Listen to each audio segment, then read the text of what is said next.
3 palavrinhas só. Eu aprendi de cor e olho no retrovisor. Deus é amor. Ele disse, Deus é amor não. Falei, miserável. Foi na cruz, não. Diante de Deus o que eu estou falando aqui. Falei, chegar no hotel eu te pego. Papai, derrenho. Botei 3 palavrinhas. Ele mete o dedo no celular. Esse não. Esse sim. Esse não. Esse sim. Aí eu pago o YouTube Premium, eu baixo, desligo o Wi-Fi e só tem 3 palavrinhas. Se eu der na mão dele, ele tira. Eu coloco na cabeceira da cama na parte de cima. E chora. Amor, eu falei, amor, isso aqui é guerra. Esse menino é desviado.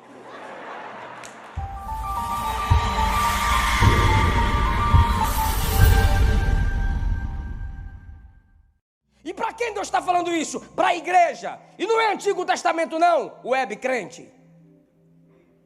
É para nós, na graça. Lembra de onde você caiu. Lembra quem era você. Você me sentia no culto. Você me levava para casa no culto. Você me buscava. Você me adorava em línguas. Você não suportava ficar sem falar do meu amor. Lembra de onde você caiu. Retorna para Betel. Você tinha prazer de congregar. Hoje você seleciona o tipo de culto.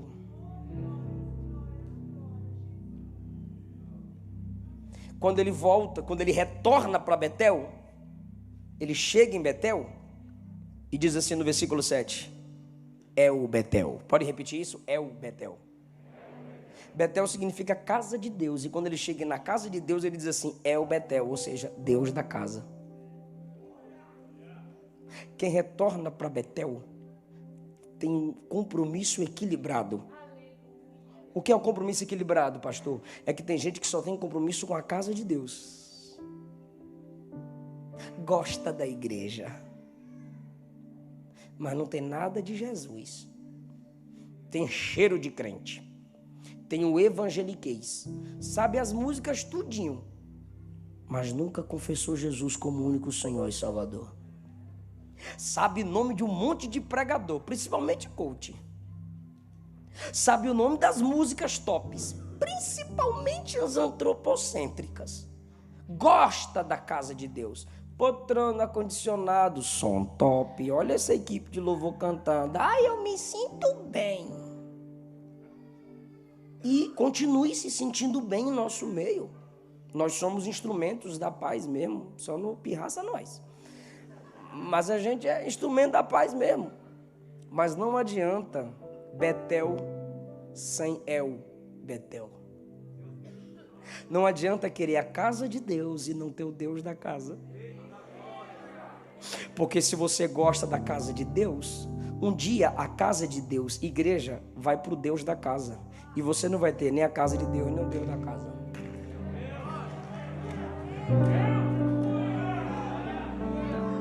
Admirar a casa de Deus não te torna filha nem filho de Deus.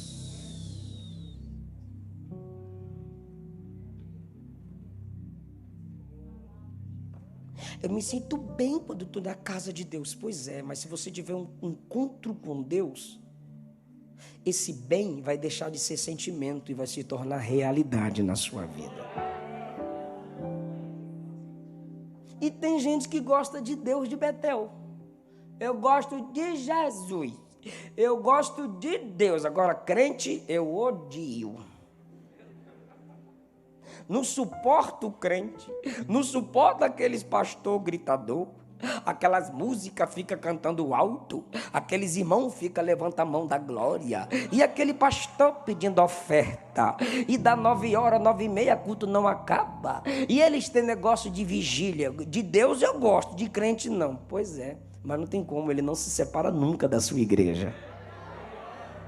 Apocalipse capítulo 1, João disse assim: ouvi uma voz por detrás de mim, e quando virei-me para ver quem falava comigo, vi 7 castiçais de ouro, e depois eu vi ele, porque ninguém vê Jesus sem enxergar a igreja, ninguém chega em Jesus se não passar pela igreja. Então o que Jacó faz? Betel, casa de Deus. Mas no versículo 7, é o Betel, Deus da casa. Então ele honra o lugar sagrado e o Deus que é santo.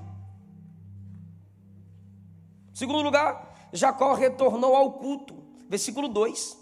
Disse Jacó à sua família e a todos os que estavam com ele: tirai os deuses estranhos que há no meio de vós, purificai-vos, mudai os vossos vestidos, levantamo-nos e subamos a Betel, e ali farei um altar, culto, ao Deus que me respondeu no dia da minha angústia. Lembrou? Só lembrou do altar quando Deus lembrou ele da angústia. Ao Deus que me respondeu no dia da angústia e que foi comigo no caminho que tenho andado. Então deram a Jacó todos os deuses estranhos que tinham em suas mãos e as arrecadas, brincos com as imagens de ídolos que estavam em suas orelhas, e Jacó os escondeu debaixo do carvalho que está junto a Siquém. Olha só, quando Jacó retorna ao culto, a família inteira é envolvida. Ele não quer cultuar sozinho. Eu gosto disso em Jacó. Os pais devem usar a sua autoridade paternal e maternal para inspirar seus filhos, para inculcar nos seus filhos o desejo ou a obrigação ou a participação no culto ao Senhor. E não pense que vai ser fácil, não. Primeiro você vai ter muitas surpresas. Quando Jacó diz vamos cultuar em Betel, tem um monte de ídolo na família de Jacó. Raquel tinha roubado o ídolo do pai. Vai pensando que Raquel é santinha. As mulheres e as crianças que os irmãos, que os filhos de Jacó trouxeram, que o Simeão e Levi trouxeram seus ídolos. Mas quando Deus manda ele retornar para Betel e o manda retornar para o culto, ele diz à sua família: tirai os deuses que estão no meio de vós, e tirai as argolas que são pendentes, que tem imagens de ídolos, que mantém ponto de contato com o reino das trevas. Porque você ainda guarda aquele disco, aquele CD da música do cabaré. Você ainda guarda aquelas roupas da prostituição. Você ainda guarda aquela foto do ex ou da ex que te fez cometer imoralidade sexual contra Deus, contra os princípios bíblicos, contra a sua família. E Jacó disse: tirem os deuses, tirem os pendentes, que é ponto de contato com as trevas, e mudem as vestes. Porque tem roupa de culto, tem roupa de dormir, tem roupa de ficar em casa, e tem roupa de vir para o culto. Modéstia, decoro, respeitabilidade. Seu filho vai orar com raiva. Oxe, mamãe. Oxe, mamãe, o quê? Aqui, ó.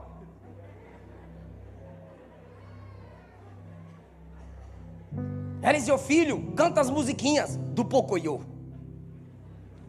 Canta a musiquinha do Macuim. Baratinha, tá na cozinha, fazendo não sei o quê, a lagartixa tá caindo, e vai cantando. E eu só ouvindo no carro, e de có. Falei: olha, tá inteligente para memorizar. Luana tá, meu amor, ela é muito inteligente. E vai cantando musiquinha de tudo que é bicho. E eu, nenhuma para Jesus?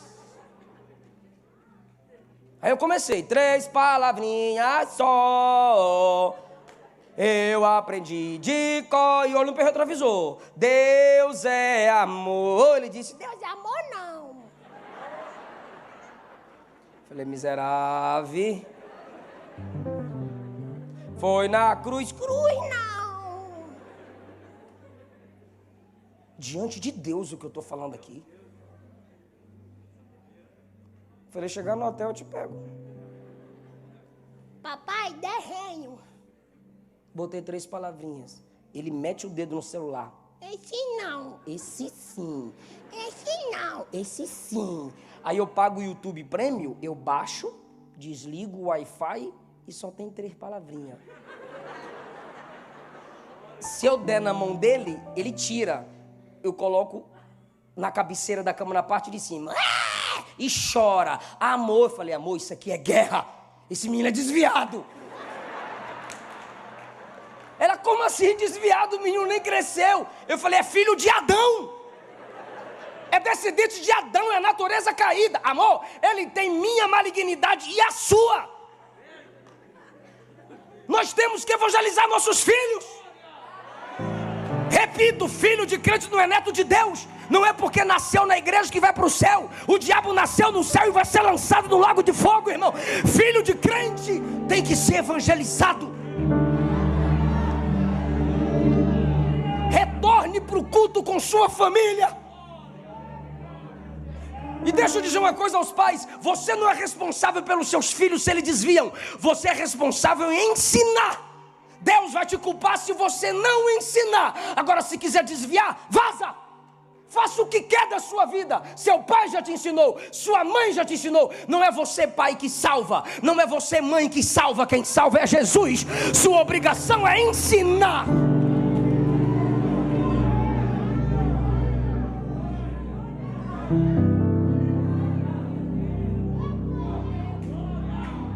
Desliga a TV.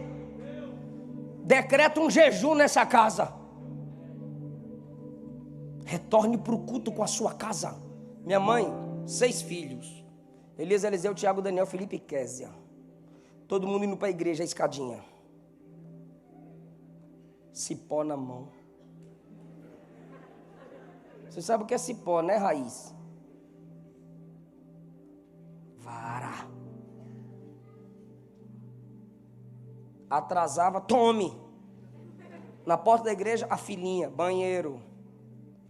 Ah, não tô com vontade. Bebe água e faz agora. No meio do culto, eu dizia, manhinha, quer lá fora. Ela fazia, só botava o dedo. Aí eu quero beber água, tome água aí, ó. Eu já te dei água no começo do culto e você não quis. É guerra, irmão. É natureza caída. Eu lembro de eu orando com raiva do meu pai. Pai, me dá dinheiro. Já orou hoje? Não, não dou.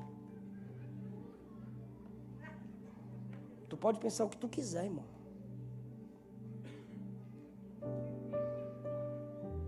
Pai, me dá uma bicicleta. Tem que ler os salmos todinho nesse mês. Igual o filho, cabeludão, barbudão, pediu um carro pro pai. Pai, quero um carro, o pai disse. Lê a Bíblia toda. Leio. E o cabra leu a Bíblia toda. Mas continuou cabeludão e barbudão. Aí o pai disse, tu leu a Bíblia. Mas tá cabeludo. Ele, Sansão era cabeludo. Jó era barbudo. Aí o pai respondeu, mas andava a pé.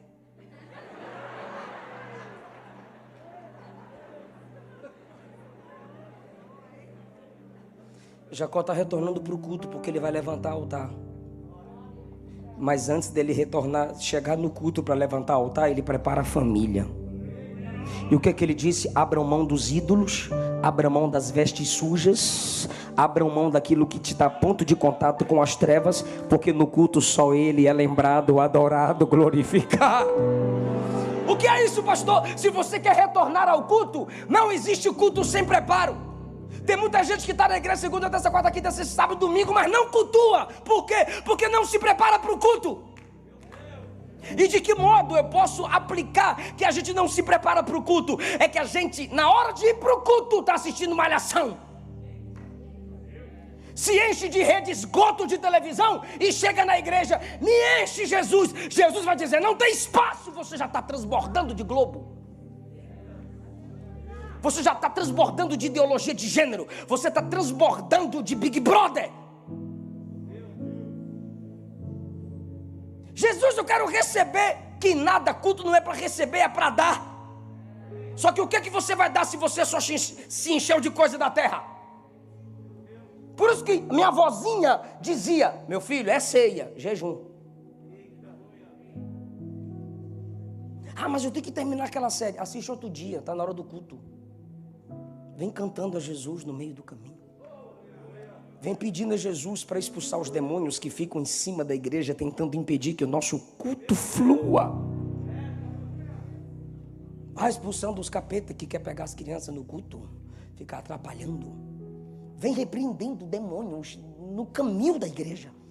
Vem usando a sua autoridade em nome de Jesus. Vem preparando o seu coração. Porque assim como o pastor não pode pregar sem preparo, você também não pode cultuar sem preparo.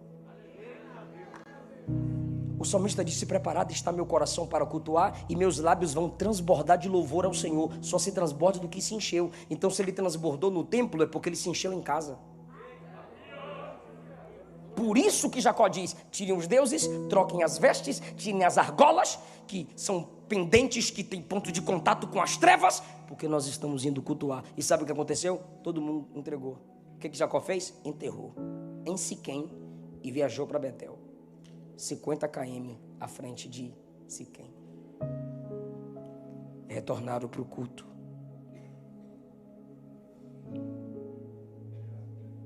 Terceiro lugar. Não, deixa eu falar do culto ainda, está gostoso. Está preparado para dar glória? Deus recebeu o culto deles. O que acontece quando Deus recebe o culto? Versículo 9. Se manifestou Deus a Jacó. Quando Deus recebe o nosso culto, irmão, Ele se manifesta em nosso meio. A gente sente a presença dEle. Eu já senti a presença dEle aqui. Já chorei, já adorei em línguas. Alguém concorda com isso também? Quando Ele recebe o culto, Ele se manifesta. Segundo, apareceu Deus outra vez a Jacó e o abençoou. Quem está no culto? Então se prepara, Ele vai te abençoar nessa noite. Versículo 10. E disse-lhe Deus falou. Quem está no culto? Deus vai falar, já está falando com você. E disse-lhe Deus: o teu nome é Jacó.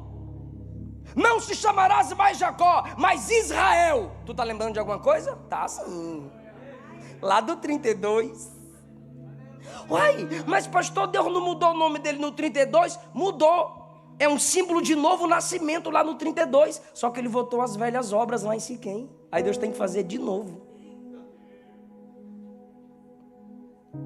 Porque ele se esqueceu que tinha um novo nome. E se comportou como quem tinha o velho. Como ele se comportou que tinha o velho, no culto Deus diz assim: rapaz, volta para mim, vou trocar teu nome de novo. Olha a diferença, no 32 é um anjo, aqui é o próprio Deus. No 32 o anjo diz assim: qual o teu nome? No 35 Deus diz: teu nome é Jacó. Não precisa perguntar não, aqui é o Deus Todo-Poderoso em manifestação total. Lá ele fugia de Esaú, aqui ele está fugindo dos vizinhos.